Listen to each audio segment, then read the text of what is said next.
ವೀಕ್ಷಕರೇ, ಈಗ ನಾನು ಗಣಕಿ ಸೊಪ್ಪಿನ ಸೂಪ್ ಮಾಡೋದನ್ನ ತೋರಿಸ್ತಾ ಇದ್ದೀನಿ.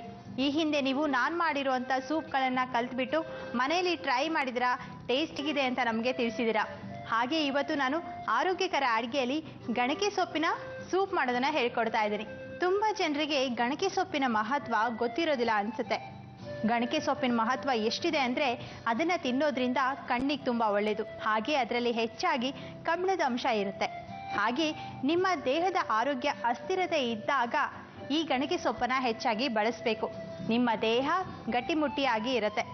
ಸೊ ಗಣಕಿ ಸೊಪ್ಪಿನ ಬಗ್ಗೆ ಎಲ್ಲ ತಿಳ್ಕೊಂಡ್ರಲ್ವಾ? ಇನ್ನು ಅಡುಗೆ ಮಾಡೋದೊಂದು ತಿಳ್ಕೊಬೇಕಾಗಿದೆ. ಬನ್ನಿ ಹಾಗಾದರೆ ಈ ಅಡುಗೆಗೆ ಏನೇನು ಪದಾರ್ಥ ಬೇಕು ಅಂತ ನೋಡೋಣ.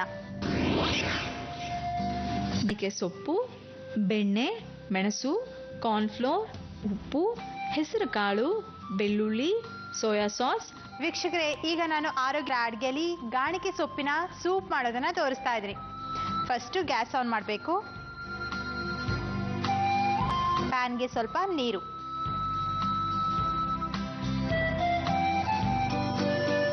ಹಾಗೇನೆ ಇನ್ನೊಂದು ಬೌಲಲ್ಲಿ ಕೂಡ ನೀರು ಹಾಕೋಬೇಕು. ಗೊತ್ತಲ್ವಾ ನಿಮಗೆ ಏನಕ್ಕೆ ಹಾಕೊಂಡೆ ಅಂತ? ಕಾರ್ನ್ಫ್ಲೋರನ್ನು ಒಂದು 3 ಸ್ಪೂನ್ನಷ್ಟು ಈ ನೀರಿಗೆ ಹಾಕಬೇಕು.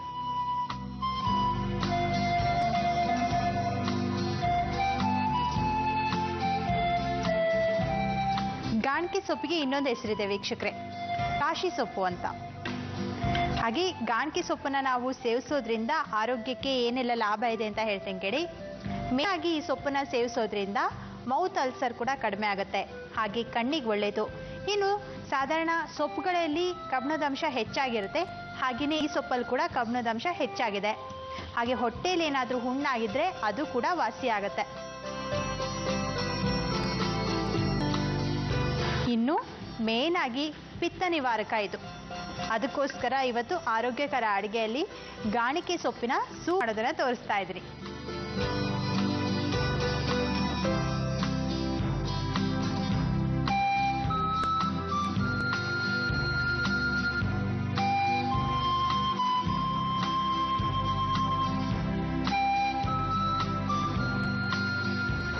ಈಗಂತೂ ಚಳಿಗಾಲ ಶುರು ಆಗಿದೆ. ಈ ಚಳಿಗಾಲ ಶುರು ಆಗ್ತಾ ಇದ್ದಾಗೆ ಅದ್ರ ಜೊತೆ ಅಡುಗೆಗಳು ಕೂಡ ಜಾಸ್ತಿ ಆಗಿ ಶುರು ಮಾಡುತ್ತೆ. ಈಗ ನೋಡಿ, ಸೂಪ್ಗಳು ಜಾಸ್ತಿ ಮಾಡ್ತೀವಿ, ಕಷಾಯಗಳನ್ನು ಜಾಸ್ತಿ ಮಾಡ್ತೀವಿ, ಹಾಗೆ ರೈಸ್ಗಳ ಪದಾರ್ಥ ಆಗಿರ್ಬೋದು, ರೊಟ್ಟಿ ಆಗಿರ್ಬೋದು, ಈ ಥರದ ಅಡುಗೆಗಳನ್ನು ಹೇಗೆ ಮಾಡೋಕ್ಕೆ ಶುರು ಮಾಡ್ತೀವಿ. ಏನಕ್ಕಂದರೆ ಈ ಎಲ್ಲ ಅಡುಗೆನ ಬಿಸಿ ಬಿಸಿಯಾಗಿ ತಿಂದರೆ ರುಚಿಯಾಗಿರುತ್ತೆ ಅಂತ. ಹಾಗೆ ಚಳಿಗಾಲದಲ್ಲಿ ಸ್ವಲ್ಪ ಬಿಸಿ ಬಿಸಿ ಆಗಿರುವಂಥ ಅಡುಗೆಗಳನ್ನ ಎಲ್ಲರೂ ತಿನ್ನೋಕೆ ಇಷ್ಟಪಡ್ತಾರೆ. ಈಗಂತೂ ಕಾರ್ನ್ಫ್ಲೋರ್ ಹಾಕಲೇ ಕುದೀತಾ ಇದೆ, ನೀರು ಗಟ್ಟಿ ಕೂಡ ಆಗಿದೆ.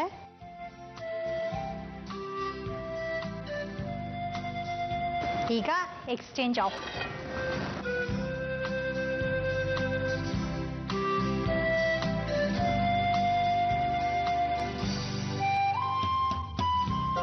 ಪ್ಯಾನ್ಗೆ ಸ್ವಲ್ಪ ಬೆಣ್ಣೆ ಹಾಕಬೇಕು. ನೋಡಿ, ಬೆಣ್ಣೆ ಹೇಗೆ ಬಿಸಿ ಕರ್ಗೋಗುತ್ತೋ ಹಾಗೆ ನಿಮ್ಮ ಮನೆಯಲ್ಲಿರುವಂಥ ಜನ ಕೂಡ ಈ ಸೂಪನ್ನ ಕುಡಿದ ತಕ್ಷಣ ಹಾಗೇ ಕರ್ಗೋಗ್ಬಿಡ್ತಾರೆ. ಏನಕ್ಕಂದರೆ ಅಷ್ಟು ಟೇಸ್ಟಿಯಾಗಿರುತ್ತೆ. ಇದು ಸೊಪ್ಪಿನ ಜ್ಯೂಸು ಅಂತ ಯಾರೂ ನೆಗ್ಲೆಕ್ಟ್ ಮಾಡಬೇಡಿ. ಯಾಕಂದರೆ ಇದನ್ನು ಕುಡಿಯೋದ್ರಿಂದ ಆರೋಗ್ಯನೂ ಅಷ್ಟೇ ಚೆನ್ನಾಗಿರುತ್ತೆ. ನಿಮ್ಮ ನಾಲ್ಗೆ ಕೂಡ ಹೊಸ ರುಚಿ ಕೂಡ ಸಿಗುತ್ತೆ.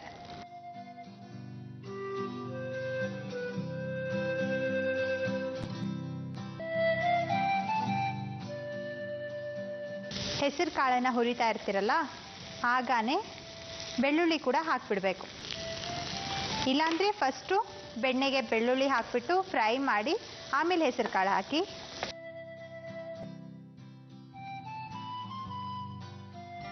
ಈಗ ಗಣಕೆ ಸೊಪ್ಪು ಹಾಕ್ತಾ ಇದ್ದೀನಿ.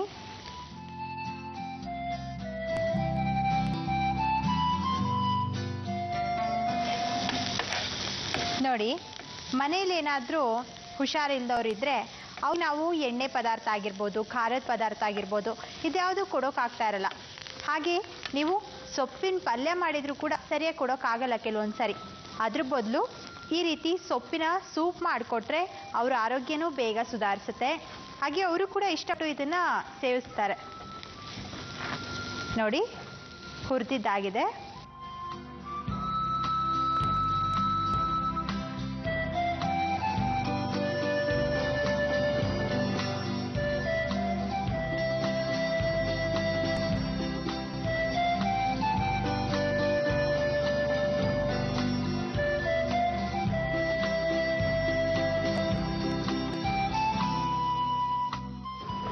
ಈಗ ಒಂದು ಸ್ವಲ್ಪ ಪೆಪ್ಪರ್ ಪೌಡರ್,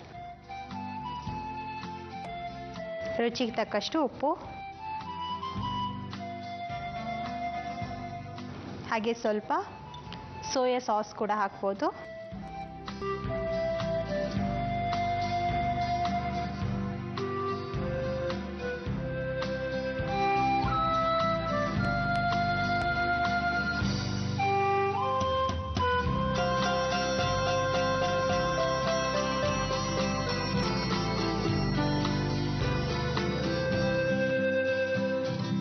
ನೋಡಿದ್ರಾ ವೀಕ್ಷಕರೇ, ಆರೋಗ್ಯಕರ ಅಡುಗೆ ಗಾಣಿಗೆ ಸೊಪ್ಪಿನ ಸೂಪ್ ರೆಡಿ ಮಾಡಿದೆ ಅಂತ. ಗಾಣಿಗೆ ಸೊಪ್ಪಿನ ಸೂಪ್ ಮಾಡುವ ವಿಧಾನ: ಪ್ಯಾನ್ಗೆ 1 ಲೋಟ ನೀರು, ನೀರಲ್ಲಿ ಕಲಸಿದ ಕಾರ್ನ್ಫ್ಲೋರ್ ಅನ್ನು ಹಾಕಿ ಚೆನ್ನಾಗಿ ಕುದಿಸಿಕೊಳ್ಳಿ.